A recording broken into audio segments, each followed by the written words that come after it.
currently live in exile in Brussels. Why? Why can't you go back home to Bujumbura? We had a huge crisis in 2015 with the story of mandates of former late President Nkurunziza.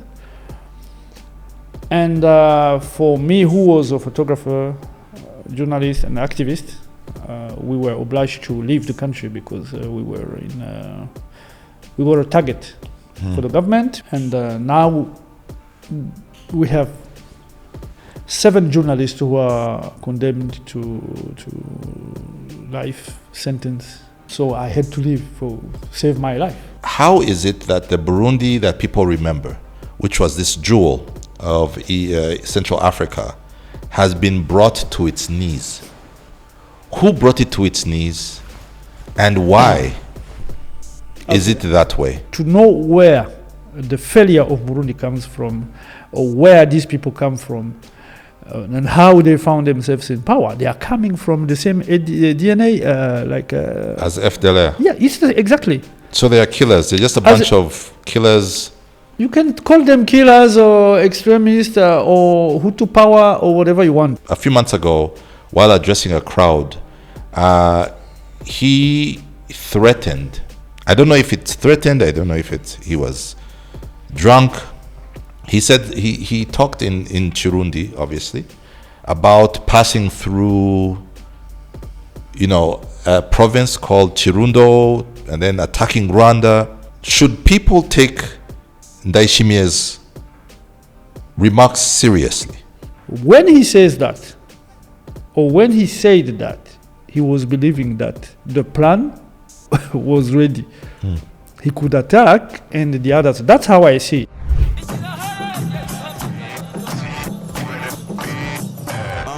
This is the very, very best. I introduce the very, very next. Big deal. You know this is the big league. Sanga mumi handa ya Kigali mega big fish. Word on the street turakaze. Habari gani mumeze mte. Yutse nshimi mana kuva honda muchiye. If you want the long form, come close mrabure. Wait, what? The long form. What did he say? The long form. What? The long form. The long form. The long form. Hello there. My guest this week on the Long Form podcast is Teddy Mazina, an independent photojournalist. Teddy is currently living in exile after fleeing his native Burundi in 2015 following the coup d'etat that attempted to depose deceased former president Pierre Nkurunziza. In this week's conversation, we discuss his recent visit to Eastern Congo, attempt to understand the genesis of the Burundian crisis, its effect on the entire region, and the thinking behind President Évariste Ndayishimiye's internal and external policy. We shall also attempt to map the way out of the crisis for Rwanda's southern neighbor. Before we jump into today's episode, I want to make a deal with you. About 69.5% of you who watched this very podcast haven't hit the subscribe button yet. So, here's the deal I want to make with you. If you hit that subscribe button today, I promise you that my team and I will keep making the show better and better in every single way. So, go ahead and hit that subscribe button today. And now, let's get into the show.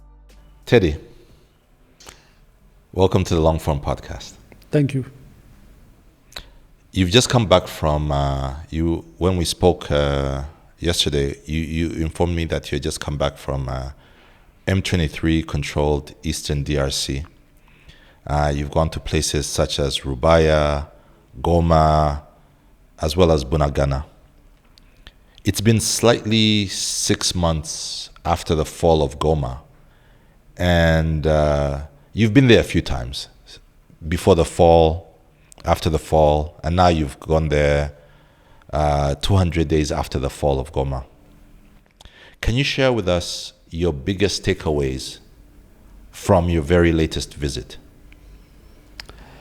The idea was to go and see 6 months later later after the fall of Goma, what happened, because I have been trying to follow this group, this movement, or this rebellion since more than 2 years now.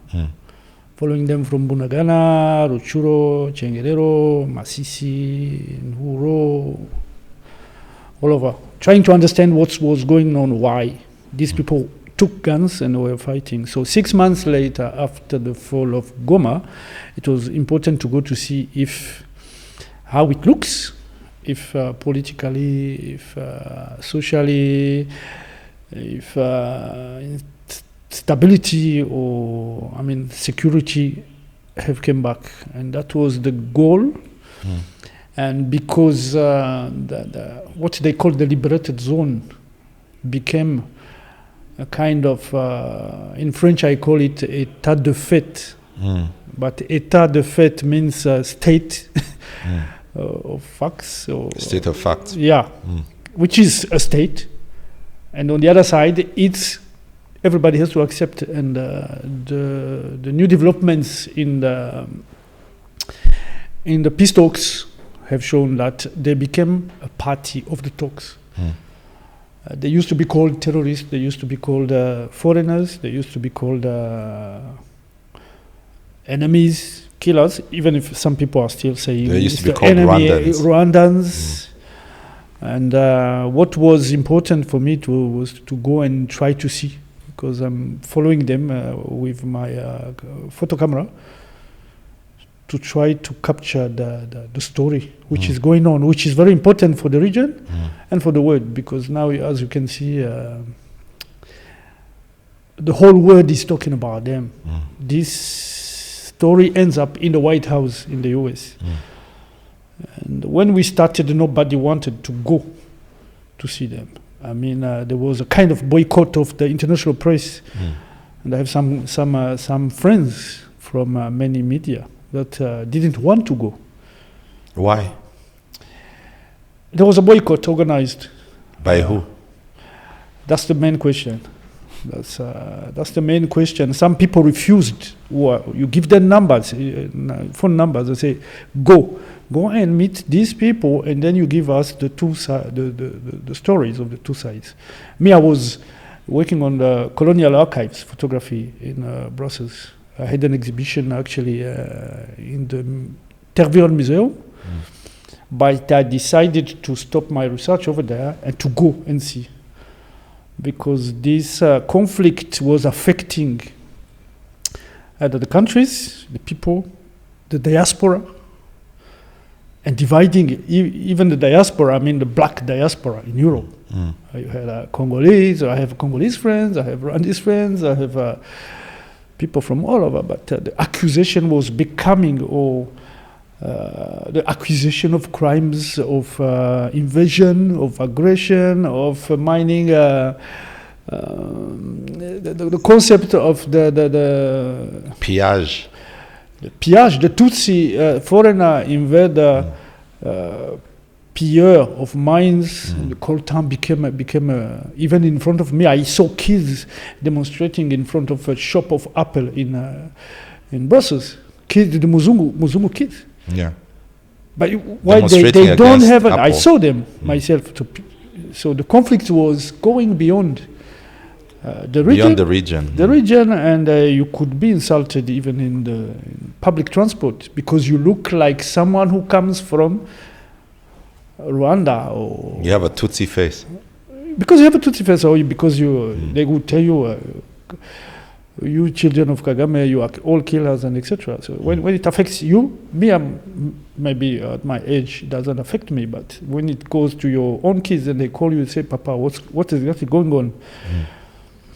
In the Kivus, it became an emergency for me to go cross Bunagana illegally and go and see them, try to understand and follow. Despite the boycott. No, me, I was not representing any media, but as long as the Muzungu media refused to go to see them in Rutshuru, where there was, it was me as an African, it was a responsibility because I was directly affected. As I come from Burundi, Burundian troops were fighting in the Kivus. They were in Petit Masisi, they were in Huro, they were in Rubaya, they were in Muchaki, they were everywhere. Now they're in Uvira. And I think I had the right to go and see because my country was involved in it. What did you see then when you first left Brussels, where you were, to go and see the truth? What did you see? So the only access we had from the news that were coming to us was Twitter. Twitter and some pictures taken by phones and some events, some fall of villages.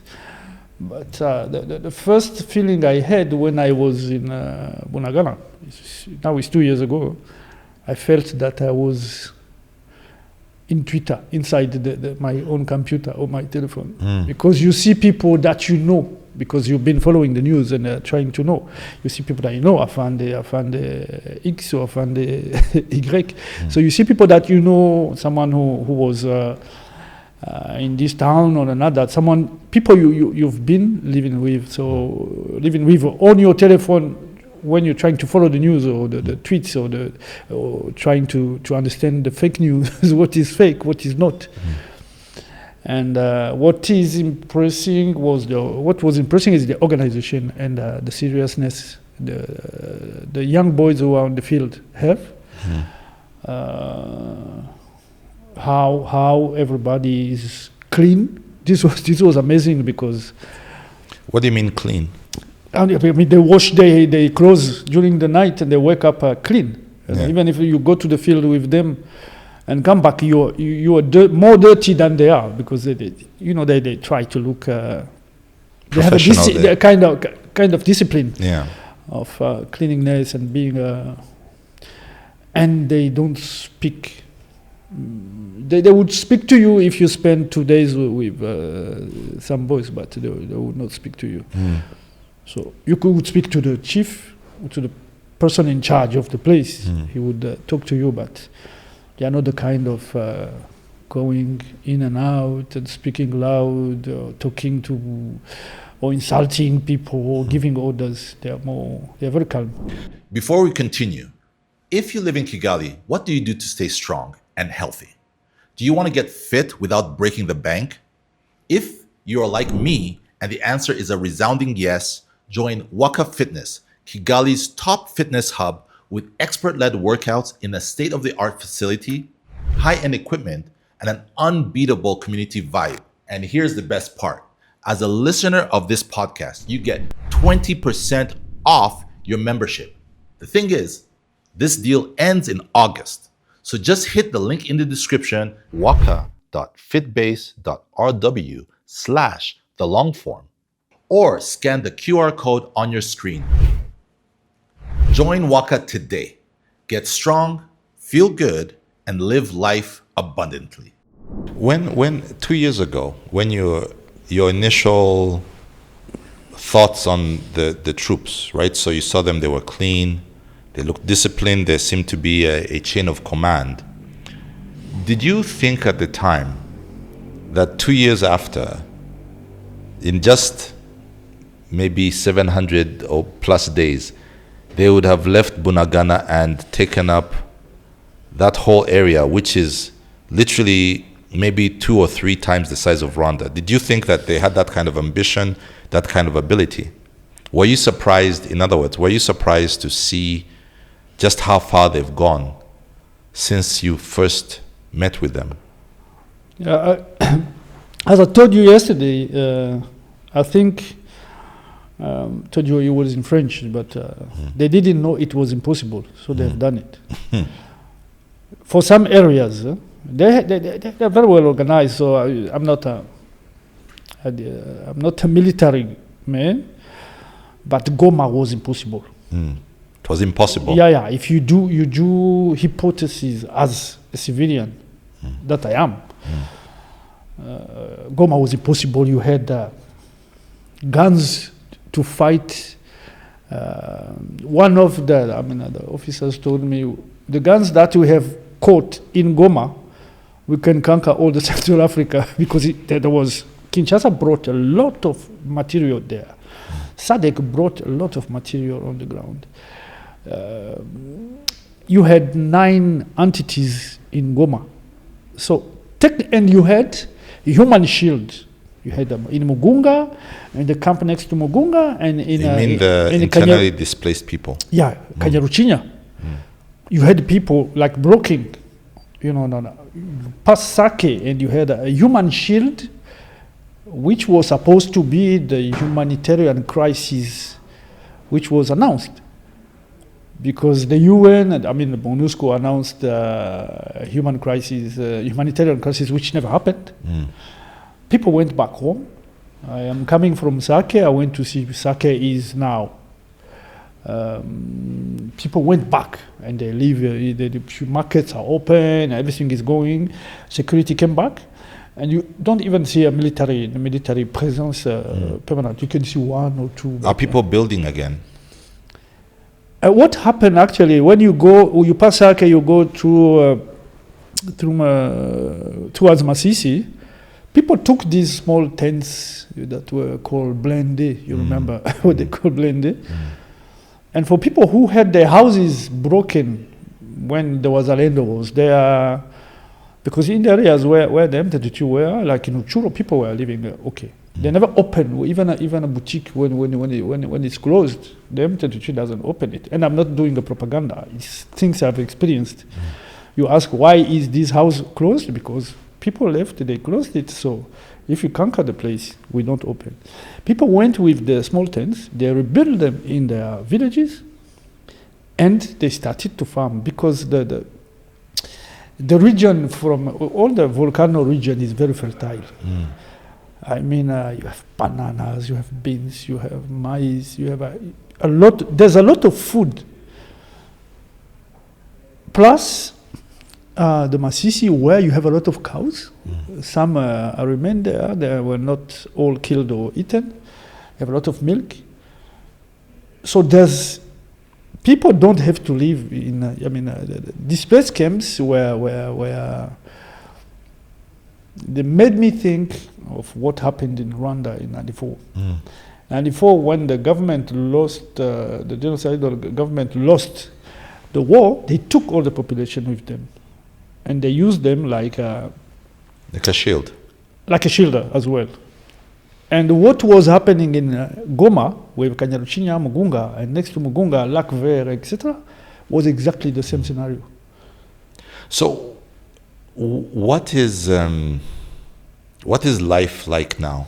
I was there maybe 3 months ago. I had the vice governor of the northern province, Manzi, on this podcast, and I remember looking at Goma, because that's where we went. I never went beyond that. And I remember thinking, it looks clean. There's a bit of economic activity now. But I also noticed that at night, when I was leaving, going back towards Petit Barrière, Grand Barrière, I noticed that there wasn't a lot of economic activity. Bars were not really open. The streets were quite empty. You who has been there, has there been a change in Goma and the safety and the economic activity of the place? As everybody, no one would have ever think about the scenario now of Goma. Can Goma be in peace? You had 2 guns per habitant. If you count, more than 2 guns for me. And that means, and if you think about it, I guess, there's about 1 million people. More than a million. In Goma. So we're talking 2 million guns. Yeah. You can add the IDPs, the internal displaced people. There was more than that per habitant. You had Wazalendo, you had the FDLR, you had the Burundian troops, you had the mercenaries, you had Tanzania, you had Malawi, you had South Africa, and MONUSCO. So if you count, it's more than 2 guns per habitant. So for people to get used that there's no shotguns, so you have 3 categories in the population in Goma. You have people who want M23 to come and stay. You have people who want peace, who are not involved in politics, and you have people who are anti-M23 or anti-Rwanda or anti-Tutsi. It's a 3 category of people. So to put all this together and make sure that people believe that there is peace, it will take time.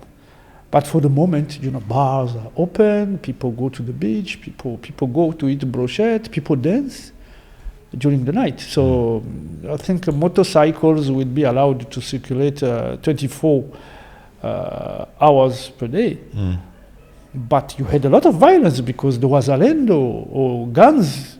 People, they are finding guns every day. And what's happening now, what's interesting, is that people now are calling the police, say, we know that in that house there is a machine gun.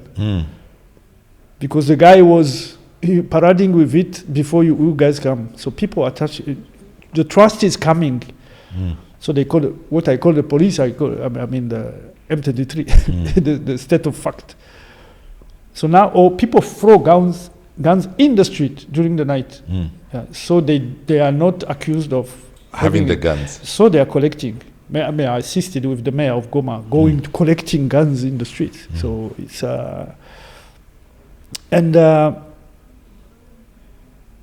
because that there is no any harassment from the police, the M23 police, AFC M23 police, or the military harassment, asking for bribe or stealing the telephones or whatever. People are starting to have trust. So there's a kind of peace coming, and it's opening, and it will open. But the economy of Goma was artificial. It's MONUSCO. MONUSCO is $2 billion, almost $2 billion per year. If you count the civilian personnel of MONUSCO, these people were spending a lot of money. If you count, I think I have the rates of how many NGOs are in Goma renting houses. People have left because they were scared of M23 or whatever. They are still MSF, Croix Rouge, and Save the Children, a few others. But the business, the humanitarian business, have gone low. So that's why when you look at Goma, you think that people go home early. Yes, but there's less money, and the banks are closed. So people don't even have access to their own money. Even people who are paid, they cross the border to Rwanda and they go take the money. No, it's really interesting what you've just said, which is fundamentally the role of NGOs and MONUSCO in the economy of Goma and why we're seeing the economy not do so well. I have a question, and maybe I'd want to move away from DRC or this moment. You currently live in exile in Brussels. Why? Why can't you go back home to Bujumbura? Oh, it's a huge.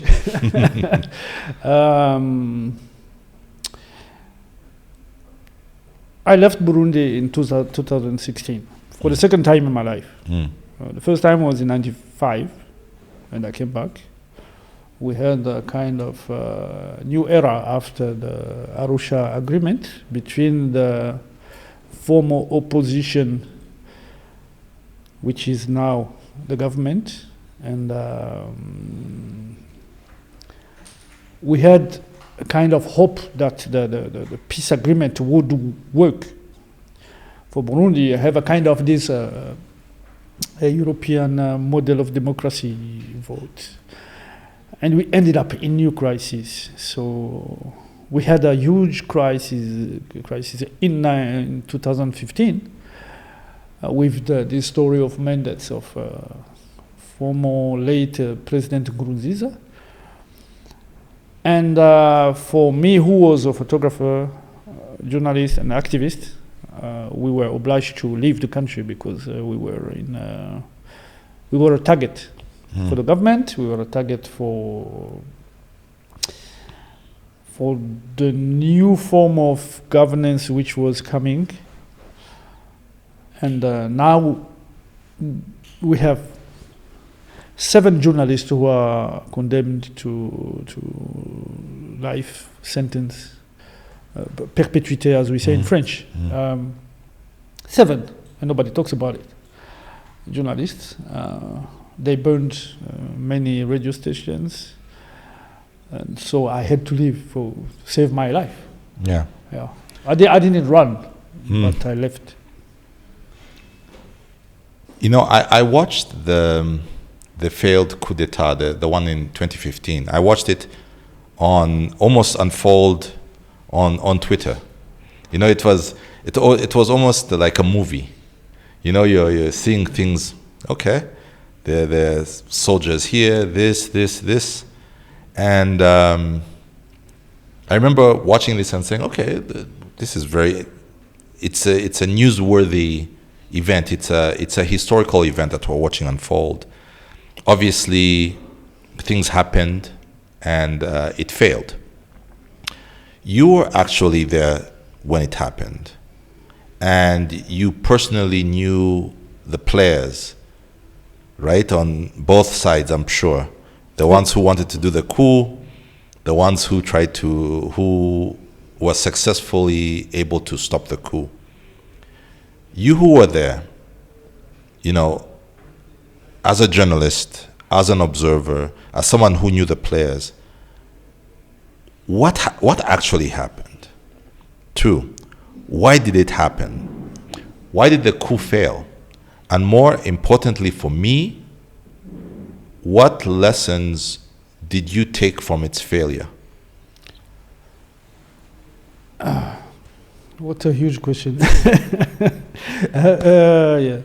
Yes, I knew, or I managed to know the actors. We had the crisis came. I did a book in 2015. Same. I went to Brussels and I came back because I knew something was going on with the demonstrations and so. So Burundi was in a kind of dream of Arusha. It was a dream. So for those who don't know what Arusha is, what is Arusha? Arusha was a peace agreement which was led by Nelson Mandela. When? 2005, I think, or a bit before. I have to check. But it's Nelson Mandela coming to Burundi, visiting prisons and saying, okay, you guys, you stop fighting and then stop killing each other. And at the same time, to link it to Congo, the so-called rebels at the time were attacking mainly from the Congo. They have left Burundi through Rwanda and went with turquoise in Congo. So people have to understand that it's not for me. It's not a pleasure to go to Congo. It's not because I'm curious. It's because everything is linked. So 2015 and the Arusha agreement, which was led by Nyerere and Nelson Mandela, was a hope for a whole generation that we can reach a place where we elect people who are competent, who can lead the country to a kind of an economy, an organizer with people, technicians who can actually give us a vision of where we are going. Because Burundi is a very beautiful country, it's like Rwanda. And the president at the time decided, I'm not leaving. In 2015, the president at the time was who? Nkurunziza. But we had already problems in 2010 where the election was supposed to be rigged. I mean, the opposition party have left the processes. So young people decided, some people organized civil society to go in the street. To demonstrate against what? To demonstrate against the violation of the constitution. It's 2 mandates, it's not 3. The movement was called Non au troisième mandat. It was a third No to the third term. Yeah, exactly. And then people ended up going in the street, and I want to be to say that there were Hutus and Tutsis, old, young, women, men, people from everywhere. It was not an ethnical problem. And the coup came behind. The army saw that people were not allowed to demonstrate in the middle of the town, and they overwhelmed the police. When they came in town, in the center of the city, some military people came out and said they did a coup, and they went in private radios. They didn't go straight to the national radio. I think the coup was not... Wait, let's go slowly, because you've said it. And okay, so people were demonstrating about against the third term. Yeah, think about more than a month. People Yes. in the streets, On the streets. Yeah. And then what happened? How did that move from a people's demonstration to a military coup attempt? The military didn't call us. Me, I was taking pictures, but suddenly we saw them coming in the street and saying that they take power and they will that they want to stop the third term of Nkurunziza, and we know what happened later. I think there was a lack of organization or lack of strategy From the military? I think so. It's still there's still an investigation to be made around what really happened.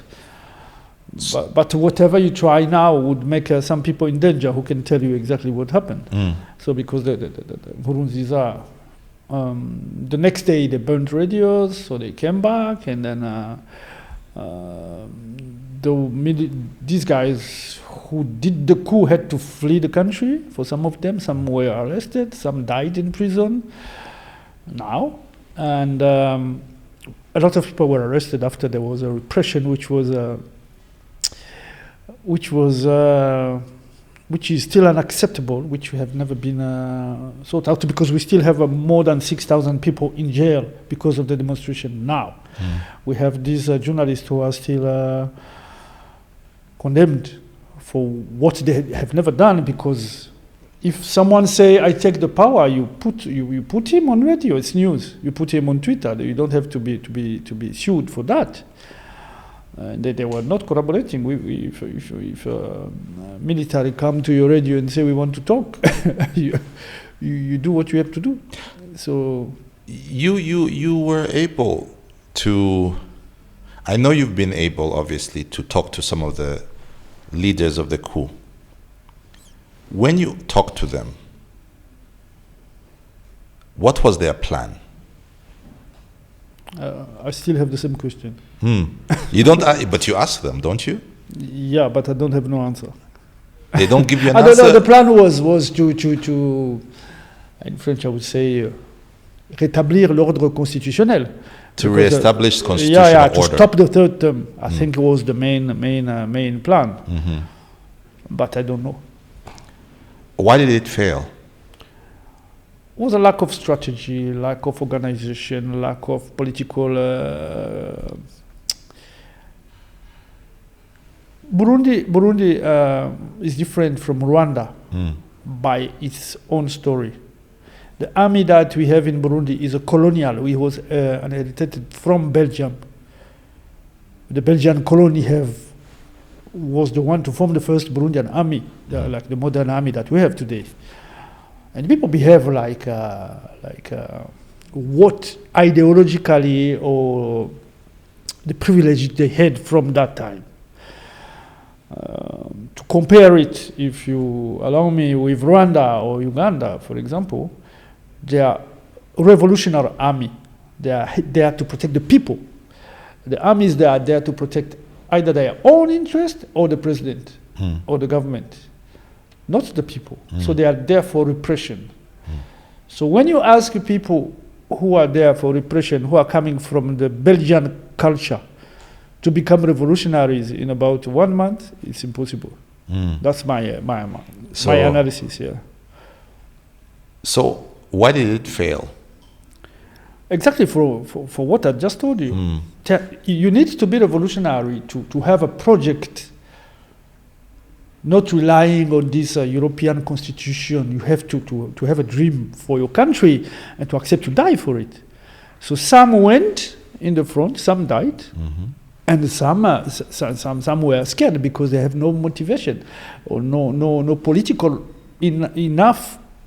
They are not politically educated to make the choice that our existence depends on what we're gonna do.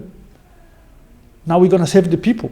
Now if you see the political bankruptcy of Burundi, the economic bankruptcy of Burundi today, you should understand that people would have chosen to resist and to say no to this government. Yeah, and that's why I'm in exile. What, when you look back at that time, because I remember feeling a bit hopeful.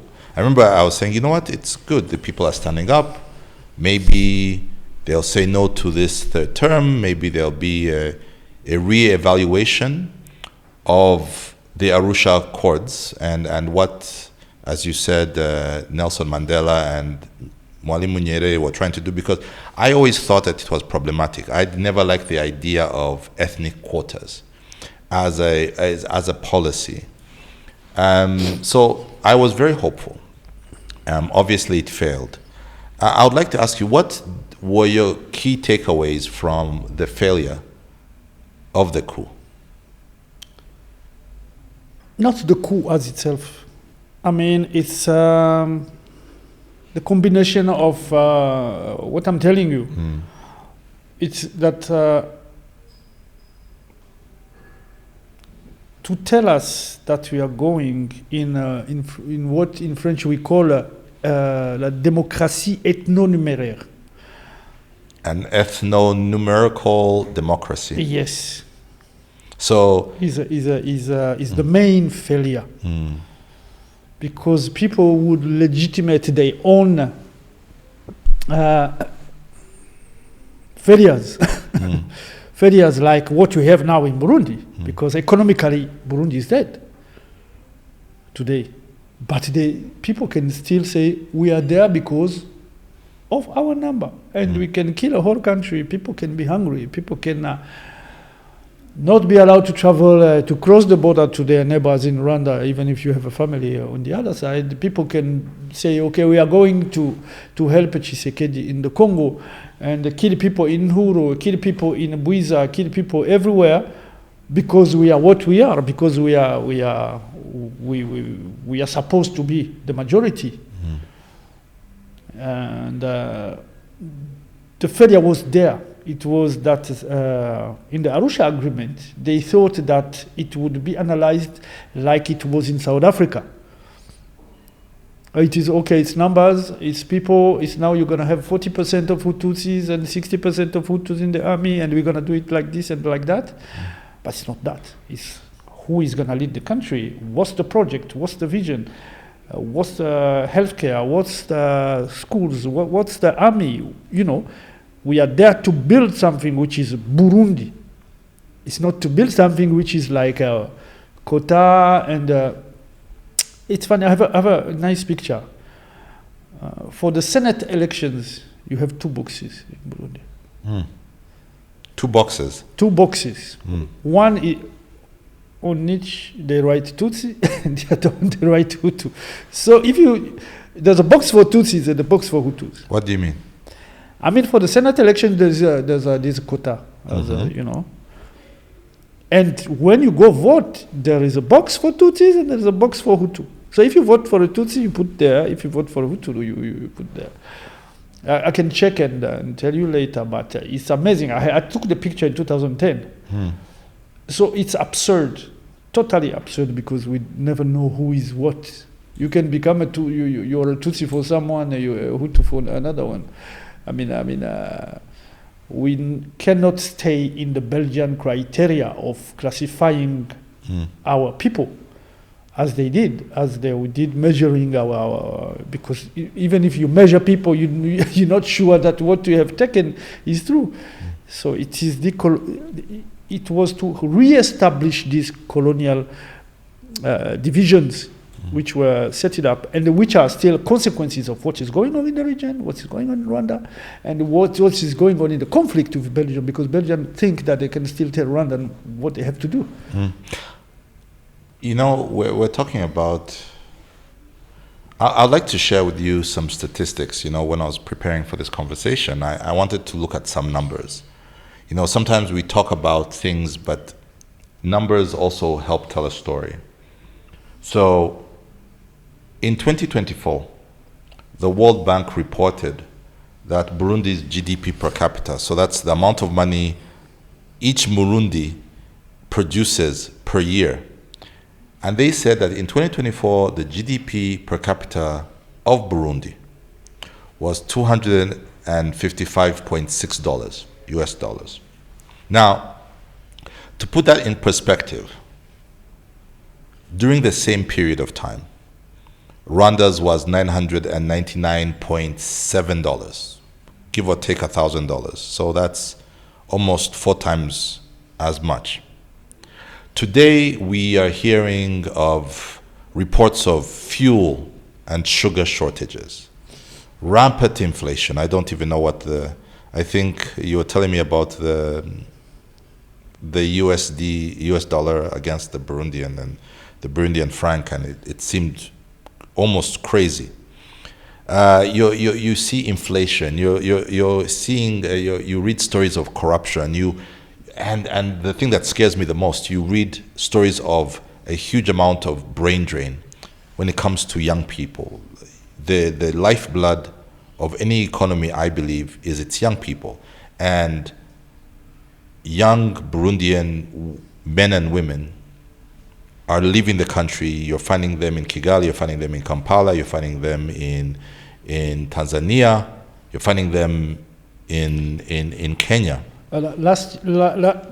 2 years ago, Burundians were the first, in Belgium, seeking asylum. There was a kind of mafia which was making people go through Serbia.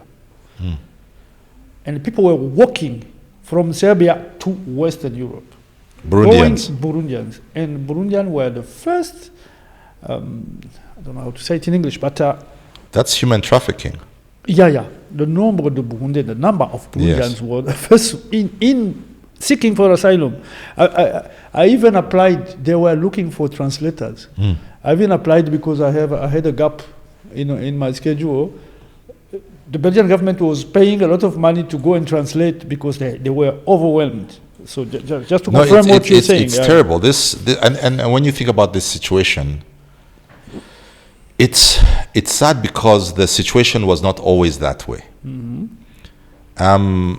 People who've been to Burundi, people who are Rwandan who were exiled in Burundi, when I asked them about the Burundi they lived in, they speak about it as if it was a jewel. Beautiful, economically, for its time, economically sound, peaceful, plenty of food, plenty of business. I'd like to ask, how is it that the Burundi that people remember, which was this jewel of Central Africa, has been brought to its knees? Who brought it to its knees, and why is it that way?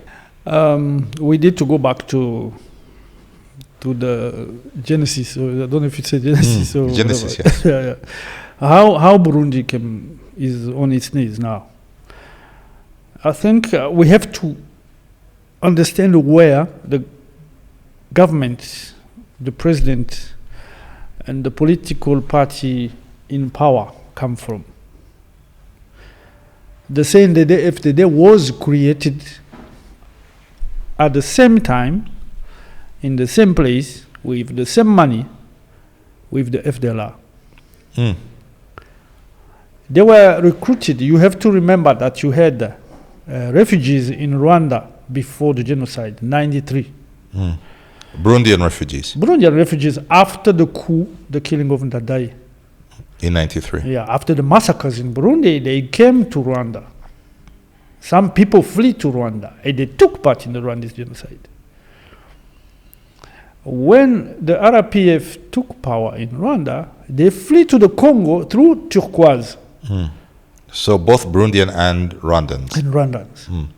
These people were in the region, but the saying that they started with guns which were coming from Rwanda. They were based in Bukavu, in the areas, the Kivu, the South Kivu, actually. But during the Congolese AFDL war, That's the war when of Kabila started Laurent Kabila. started to kill Tutsis in Kinshasa, and when he went into conflict with Rwanda, he recruited Rwandese who were actually in Brazzaville, and that's testimonies I've collected them, Centrafrique, and Burundians. And they took them to Pepa, to Puerto, and they started military training for them.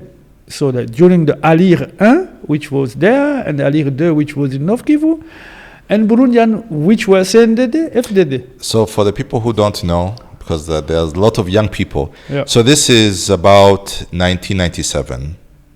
Yes. Yes, this is 1997.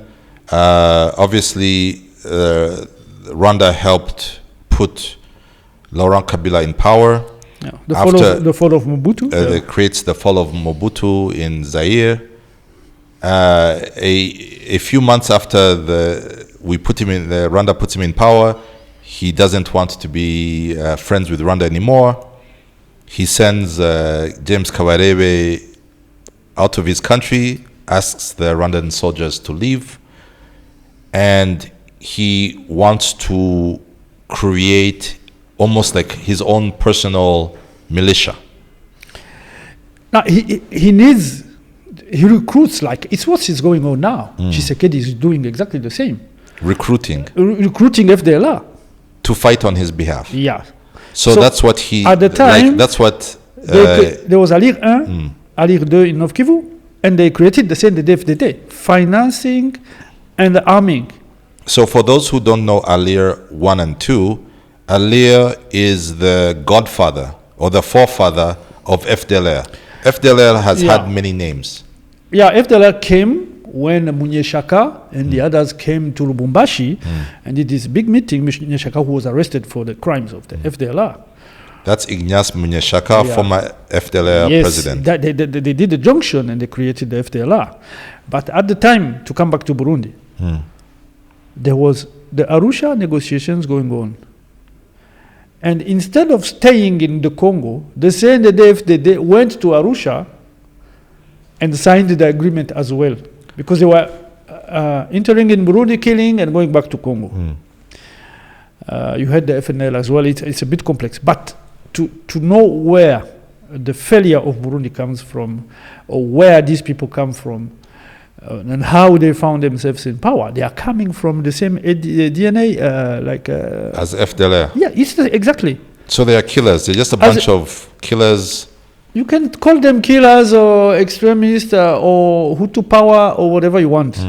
But we know where they come from, and it's history. It's like, for me, they are like Nyatura. Nyatura in North Kivu was created by the FDLR. And CNDD was created at the same time. So for me, they are the same. That's why that's what can explain why they go in the Congo to do ethnic cleansing in the Masisi without any political scruple. I mean, without thinking about why, if it's acceptable to go to attack people who are asking to go back home, because the M23 is refugees who are asking to go back home. So that we can try to stay on, because there's so many things that you can go from one thing to another. Yeah. Let's try to understand this. So the CNDD FDD were created fundamentally by Kabila, Laurent Kabila. as a force. Financed, not Kabila, he didn't create them, but he financed them. But ideologically, they were with FDLR, and they did fight together against the CNDP. Okay. And so these guys were based in the Congo. They would come into Burundi, which at that time, if I'm not mistaken, was run by Buyoya at the time, or before it was a transition, etc. But they were coming, killing people. They never took any commune or any province. So they'd come pretty much what we'd call the Bachenges. They'd come in, kill, run back, come in, kill. There was only one battalion in the Kibira, but all the others were in the Congo. But somehow they ended up being part of the Arusha Accords. And some of them who were coming from nowhere found themselves in power through the Arusha Accord. So these bushmen and bushwomen find themselves, these former killers, these former genocidaires in Rwanda, find themselves in Arusha. They sign on a piece of paper. How do they then become your leaders? In the Arusha agreement, there was they have planned to do a kind of justice transitionnelle. Transitional justice. Yes, which never happened. But it was about to see who killed who, when, and how. But they never. So they came. They went through elections in 2005, and then Nkurunziza found himself in power. But he won the election. He won the election. Yes, because everybody wanted to change. But progressively, some of them, you had for me, you had two wings. You had an intellectual wing which wanted to implement a development and a program, and you had some other people who found themselves out of nowhere. Some generals who were autoproclamés, like Wazalendo. So if you, I would challenge anyone to tell me where they got their ranks. You like Wazalendo today. You start your movement and then you say I'm Connor, but you never went to school. So that's what we had. And this group, which was coming from of generals, because you have a general prime minister, you have a general president, you have a general director of they're general, but they're all autoproclamés. So these people found themselves in power, and they pushed out, especially in 2015, all the group of the CNDD made by intellectuals who wanted to change, who had some technicians, people who can now help. I don't care. They were Tutsis or Hutu or whatever. It's not the problem. It's that what remained there is this Wazalendo, Burundian Wazalendo, who autoproclamé, who decided to be. That's why, as I told you, I never comment my president because he does it by himself. That's why people don't understand. But it's just a Muzalendo in power. Yeah. And now these Wazalendos are your presidents, and they are trying to run an economy. It's tough. I'd like to ask you. You told me, and I know you don't like to talk about him as a person, but you told me that you've been personally around President Ndayishimiye. You've been around him. I met him once, but you've observed him. You've listened to him speak. I'd like you to help us understand, to get a better sense of who he is as a person and how he sees himself as president of Burundi. What makes him tick? The best answer is I cannot not because I'm scared. Because it's surreal, so I don't want to talk about him. I would prefer to talk about subjects. I mean, but we have to talk about him because he's a player. We might wish, we cannot wish him away. We cannot close our eyes and say, you know what, let's erase him from the chessboard. But I mean, his speeches, what he does, how he behaves, when he's happy, when he's not happy, there's no way to describe him, and I don't want to. I think we have more to do, we have emergencies to be done. His case is not disputable, so I don't even want to talk about it. I guess you know what you said earlier when you talked about Wazalendo and self-proclaimed generals and people who found themselves in positions they maybe did not even think they would ever find themselves. Maybe that's what we're seeing. We're seeing a man who is out of his depth. Yes, the question is how we got there. It's not about him. Yeah. So that's why the term Wazalendo or the genealogy where they were created with the FDLR or this or that is much more interesting to understand. Because the problem is to understand how come this can happen. Yeah. How you know, I know Rwanda, there was official declarations that they did help him. There was a coup against him. Rwanda helped him. Before he closed the border again. No, Rwanda helped against the coup that was attempted against him. Yes. Say someone is going to kill you. But are you talking about his former Prime Minister Bunyoni? It was before the imprisonment of Bunyoni and etc. But when someone doesn't even recognize that someone saved your life and you close the border, you say, I'm going to attack Kigali from Kirundo and whatever. My question is to understand how we got there. It's not to understand, to talk about the guy. I mean, you know, it's something that I wanted to ask you about, you know, now that you've mentioned it, about the Kirundo remarks. So for those who don't know, you know, us who are in the media and really consume a lot, sometimes we consume so much and we think other people are consuming the same content. Other people are just enjoying their life, you know, going, meeting their families, having drinks, getting married, doing business. But there's something that you said about, you know, some of the remarks he made. And there's a few months ago, while addressing a crowd, he threatened. I don't know if it's threatened. I don't know if he was drunk. He said he talked in Chirundi, obviously, about passing through, you know, a province called Chirundo and then attacking Rwanda. And it almost reminds me of a conversation that Tshisekedi had on Congolese radio, à moindre escarmouche. At the slightest not only escarmouche. Skirmish. Not only escarmouche. He said I can shoot Kigali from yes, Goma. Yes. But then those are the remarks. And I remember some people looked at that and, you know, they said, Tshisekedi is just talking in a crazy way. And I think a lot of people also look at Ndayishimiye and what he was saying as this man is just talking for an internal audience. But obviously, because when our president, Paul Kagame, was asked about those remarks, he said, you know, for you who listen, you can take it as a joke. For me, I take it very seriously.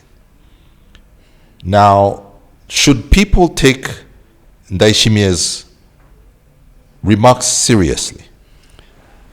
Or is it one of those things where he was maybe drunk and he was joking and... We come back to Goma. What was in Goma? What was the plan? What I saw, the shoot against Rwanda from Goma and from the airport. You know, I went to the place and I asked where these guys were. The arsenal which was brought to Goma with by Kinshasa itself, which was caught by the M23.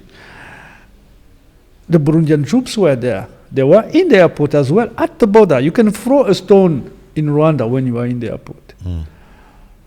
The plan was to attack Rwanda, and they tried because they did shoot. They broke like they destroyed more than 200 houses and they killed 16 people in Rubavu. When he says that, or when he said that, he was believing that the plan was ready. he could attack, and the others. That's how I see it. You had SADC troops. You had MONUSCO, which it was obviously belligerent, which was doing the logistics. You had FDLR. You have the Rwandese opposition, theoretically the neo-genocidaire who were in Europe. You had even this group of experts which was fueling guiltiness on Rwanda. You had all this civil society which is more anti-Kigali than trying to do the opposition against Kinshasa, which has a lot of problems of bad governance. I mean, if you look at all the organization in Goma, so there was a kind of plan for me. So Ndayishimiye is not out of it. It's not just because he had 2 glasses of champagne. Yes. He knew what he was talking about, and everybody was silent. When people were being burned in Goma, eaten on camera, I mean, in the street, you burn someone, you cut the flesh, and you eat it. And for the few images we had, it's horrible. How come the MONUSCO? How come the Human Rights Watch? How come all these civil society organizations? There was a plot. Goma was a huge plot, and Ndayishimiye is among it.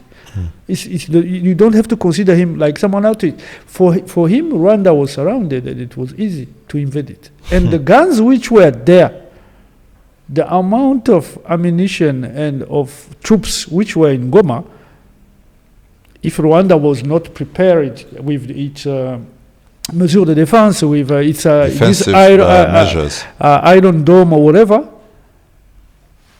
there could have been a problem.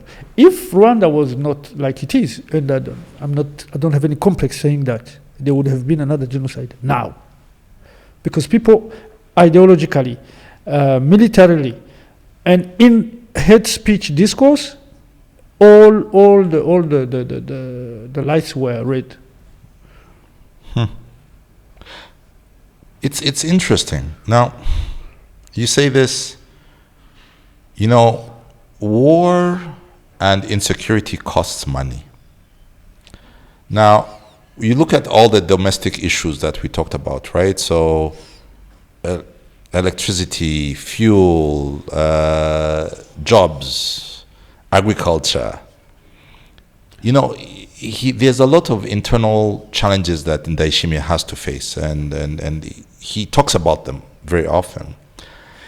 What I've found interesting is that instead of trying to manage the situations that he has internally, he's been wasting, maybe, I don't know what you call it, wasting. He's been, quote unquote, investing time, resources, and men fighting over the last few years against M23, killing civilians, playing these games, fighting alongside, all those negative forces that we've talked about. I'd like to ask, sometimes you ask yourself why, and one of the things that we often hear is that Tshisekedi was giving him a lot of money, that it was because of the lack of money that the Burundian economy used to get a lot of money from its work in Somalia, and that's how they were able to pay the soldiers and the generals, and that's how everyone was eating. And now that one was no longer on the table, he was collecting money from Congo. So I guess the question is kind of stupid now that you've given me the background of where he comes from, but I was going to ask you, is his involvement in Congo, Eastern Congo, fundamentally a political involvement? Is he a true believer in genocide ideology and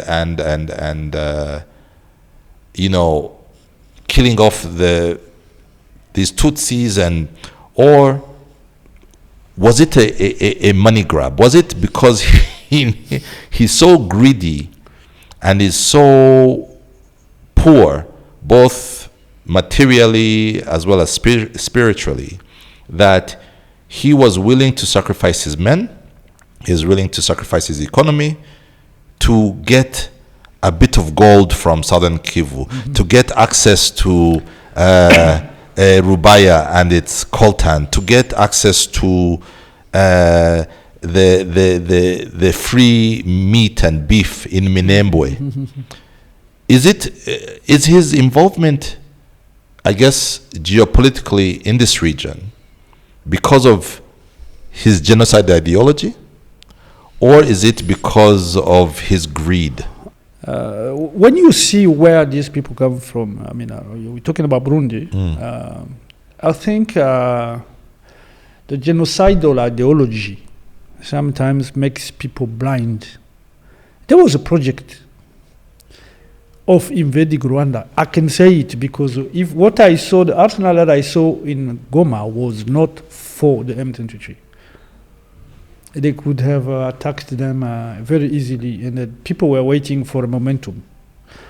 That's first. Second, you have to remember where Ndayishimiye and the CNDF they come from.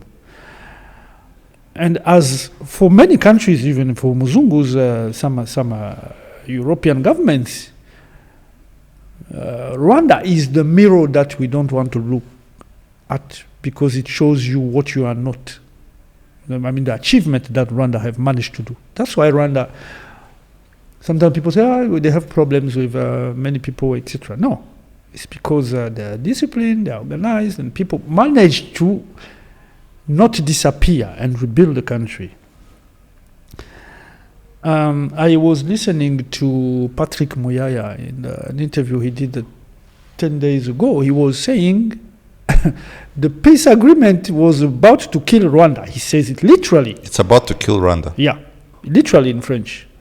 On a tué le Rwanda because Rwanda will not anymore steal the minerals, all this theory of the invader, the aggressor who is coming to steal minerals.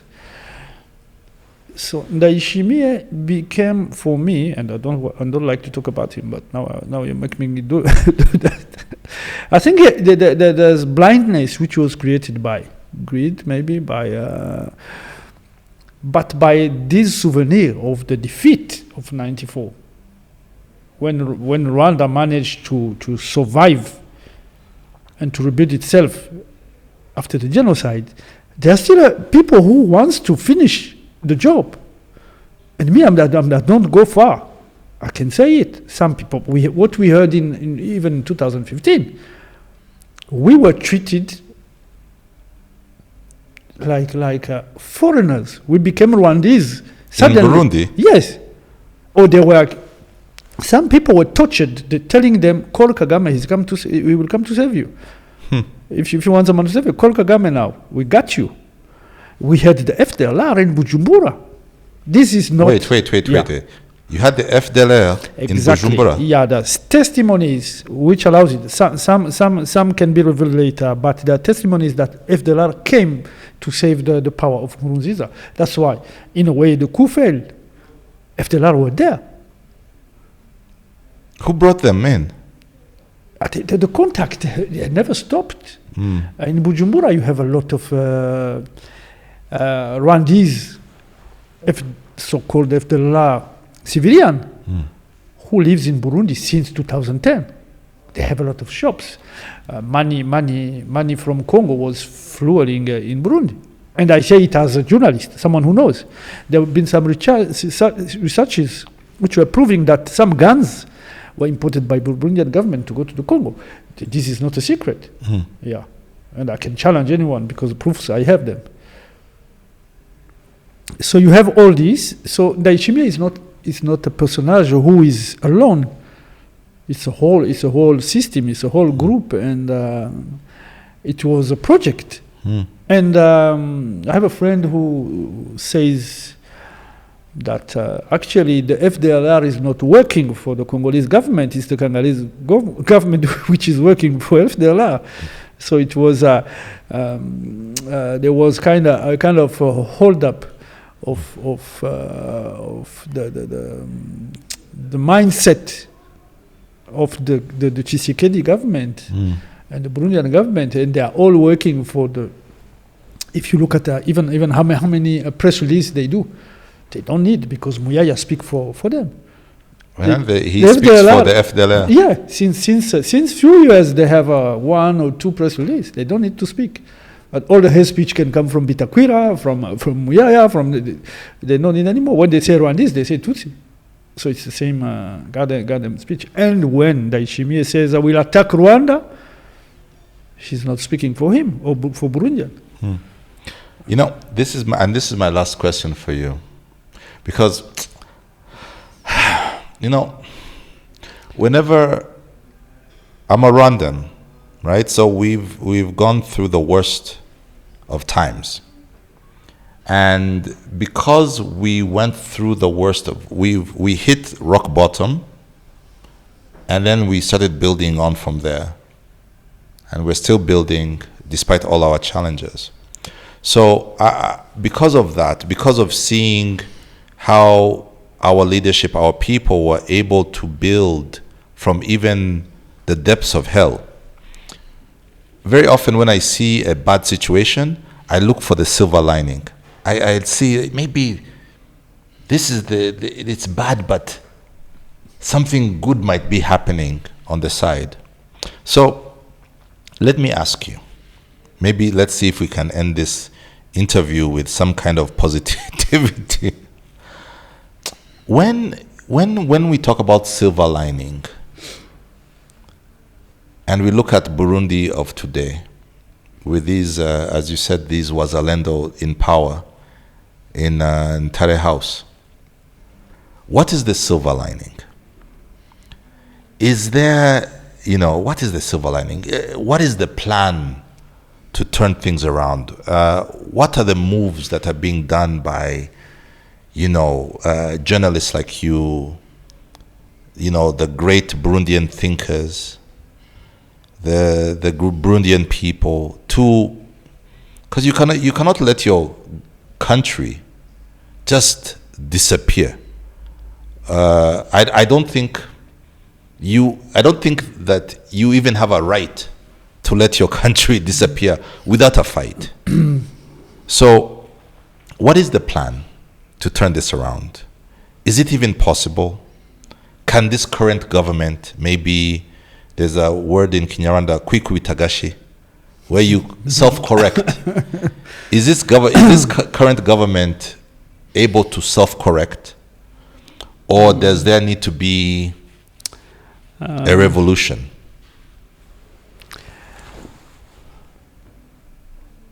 The answer will be Bujumbura never die. I always say that. Bujumbura will never die. Bujumbura never die. Never die. Never die, because the youth in Bujumbura, when I look at them, the youth, the Burundian refugees, Bujumbura, Burundi is Francophone. Francophone from the Belgian colony, and so when you hear Burundian young people, how now they learned by themselves. I mean, it's not the rule of the government. It doesn't come from schools. When you hear how they speak English, that's a small example. How they try to survive intellectually, how they study, how they do art, how they do music, how they do this and that. You would know that there's still hope. They are the one to give me hope, because I'm not anymore. They're at the age of my kids. When you look at the refugees, it's exactly the same, how they try to survive. So it takes time to come from a situation which is as difficult as it is, when small mafia have grabbed the power, control everything, kill the economy, have militias in Bonerakure everywhere, put a lot of people in prison, made disappear a lot of people. And when you think that you have reached the bottom, they dig. It's like they continue to dig. One day you say, okay, now it's the maximum. And the next week they tell you that they have done more, so they keep digging. They will fall in the hole. And as I tell you, the hope is there. and something will happen to make change come back and to make people live together. End up with the ideology, the hatred ideology. The problem we have now, the main problem that we need to talk about is Uvira. That's the city that is in It's the last city in southern the Kivu, Congo. where you have Wazalendo, you have FDLR, you have FRDC. Some people talk about mercenaries, I'm not sure. And Burundian troops.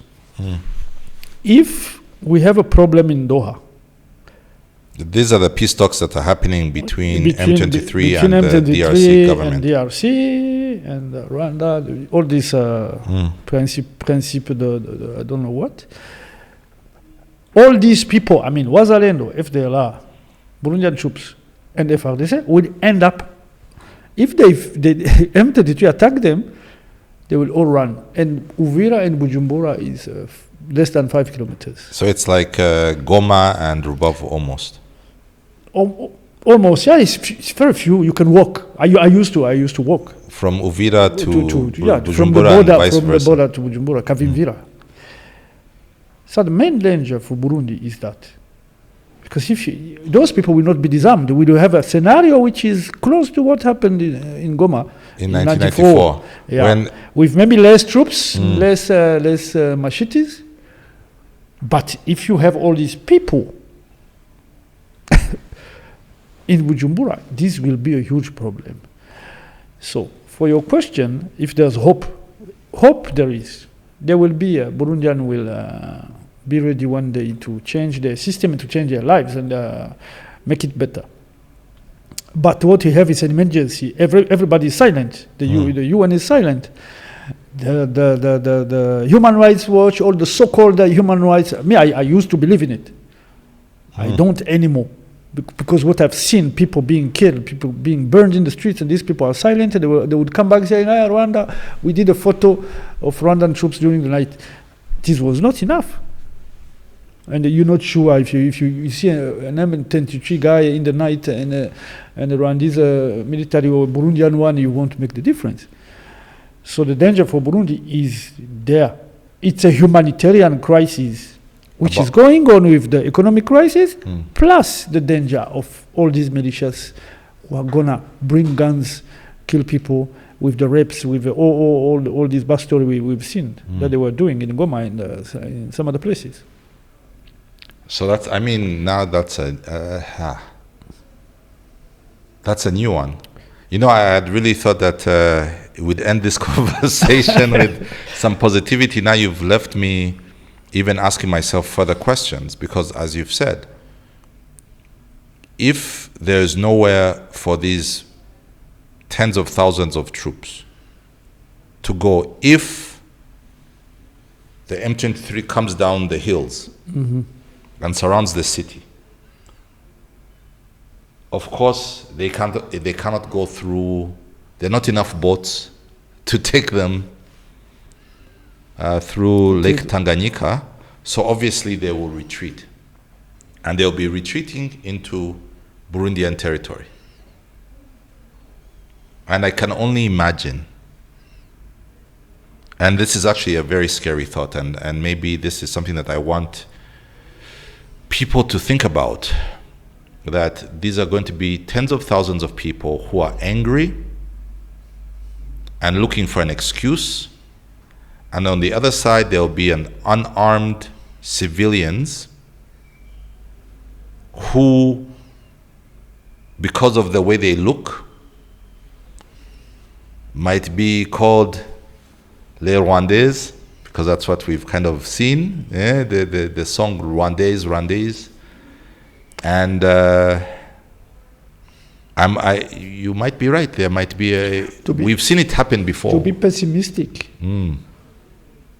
And for your last question, it's like the president of Burundi, that I didn't want to talk about, went to the Congo, took the war from Masisi to Uvira and put it in his court. That's how we say in Kirundi. It's like to put a hot coal. A hot coal in your coat. It's like he brought all the war inside Burundi. That's what is scary. And the international community pretends they are still doing reports on Goma, which is clean now and safe. And they're not saying anything about Uvira and... Yes, the danger which is the humanitarian crisis which is going on. In Burundi, people are not anymore able even to take a bus. There's no fuel. How can you... They go to take fuel in Uvira. Can you imagine? Imagine all the way to Uvira to have to make sure that you can ride your car. So poor people are starving. Even people who has food, even if you have food in up country, what you call up country in Burundi, there's no way to bring it to Bujumbura. So it becomes a humanitarian crisis. And people are still publishing, there's a humanitarian crisis in Goma. Goma is full of food which is coming from Rutshuru now in Masisi. So are we not going to be ashamed to tell them? May I talk for Bujumbura? What's going on? So now I'm left with, now you've forced me to ask a question. The last time that we saw something like that, which was in '94, it created a situation that then forced Rwanda to get involved. Do you think Rwanda will have to get involved because now we're now projecting. So now all these Wazalendo now enter Burundian territory. FARDC, Wazalendo, FDLR, and Burundian army. And they now turn on the people. Do you think that that Rwanda will allow that to happen? I cannot speak on behalf of the Rwandese government or whatever.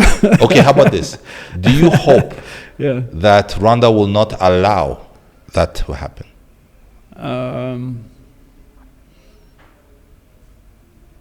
Burundian will handle it themselves. They need to. I mean, I think that we had to reach that bottom line. I don't know if you can say it. To react, but the problem that we have is that our president brought a problem to our border. I'm talking about the whole Congolese problem to our border. All the Wazalendo, all of the Takataka, as Winingoma said, the Takataka to our border. Now they are gonna flee in Burundi.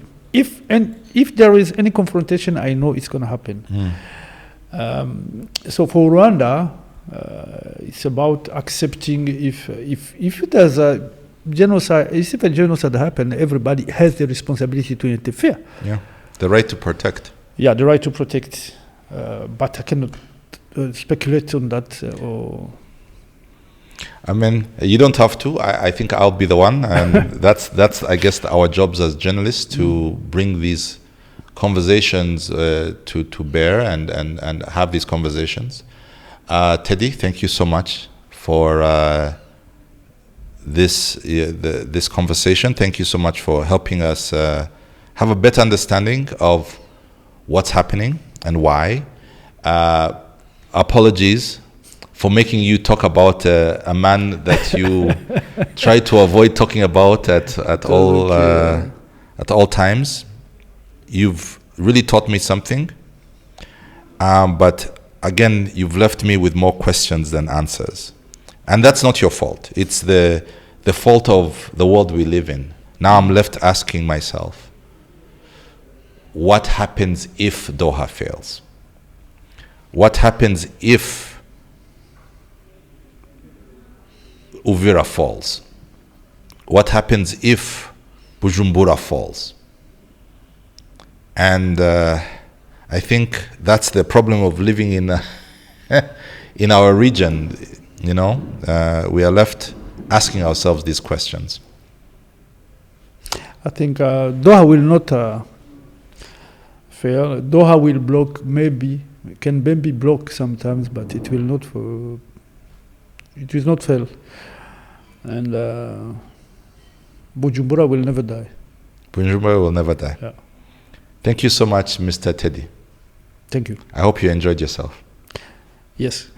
And then perhaps when there's good news, maybe you'll come back and we'll talk about the good things. Inshallah. Inshallah. Thank you so much, sir. Thank you. And that's a wrap for this week's episode. Thank you so much for sticking with us until the very end. I'd actually love to hear your thoughts on today's conversation. So drop a comment below and join the discussion. You can also join us on the social media of your choice. And if you've enjoyed this episode, be sure to share it with a friend and invite them to the conversation. I'll see you next time. Until then, take care. Thank you, Kigali Marriott Hotel, for providing a venue for the long-form podcast to record. At the heart of Kigali's hospitality, Kigali Marriott offers everything from luxury stays to premier event spaces, fine dining, and top-tier conference facilities. Keep up with them at Kigali Marriott on socials and visit their website www.marriott.com.